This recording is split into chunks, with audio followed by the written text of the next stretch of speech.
LPG যদি কোনোবাই কলা বজাৰ কৰে আমি তেওঁলোকক গ্ৰেপ্তাৰ কৰিবৰ কাৰণেও নিৰ্দেশ দিছোঁ।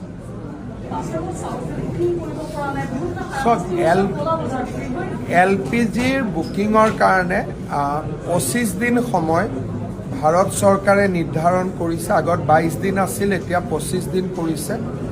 যোৱাকালি মুখ্য সচিবে ডিচিসকলৰ লগত কথা পাতিছে।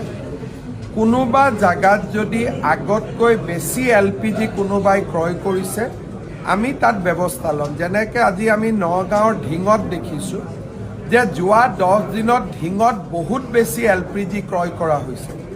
এতিয়া ডিচি নগাঁও ঢিঙত গৈছে জানিবৰ বাবে যে কিয় অভাৰ পাৰ্চেজ হৈছে, অৰ্থাৎ কলা বজাৰ যাতে সৃষ্টি নহয় তাৰ বাবে ইতিমধ্যে আমাৰ জিলা আয়ুক্তসকল কামত নামি পৰিছে।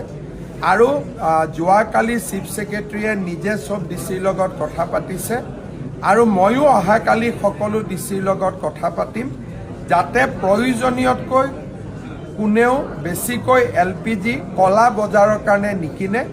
কাৰণ গোটেই পৃথিৱীখনে LPGৰ সংকটত আছে। আমি যিমানে সাৱধান হ'ম সিমানে সংকট আমাৰ পৰা আঁতৰি যাব। কিন্তু আমি যদি অসাৱধান হওঁ আৰু আমি যদি কলা বজাৰৰ কথা চিন্তা কৰোঁ তেতিয়া সাধাৰণ নাগৰিকে ইয়াৰ ফল ভোগ কৰিব লাগিব। সেইকাৰণে আমি যোৱাকালিৰ পৰা এই দিশত কাম আৰম্ভ কৰিছোঁ আৰু LPG যদি কোনোবাই কলা বজাৰ কৰে আমি তেওঁলোকক গ্ৰেপ্তাৰ কৰিবৰ কাৰণেও নিৰ্দেশ দিছোঁ।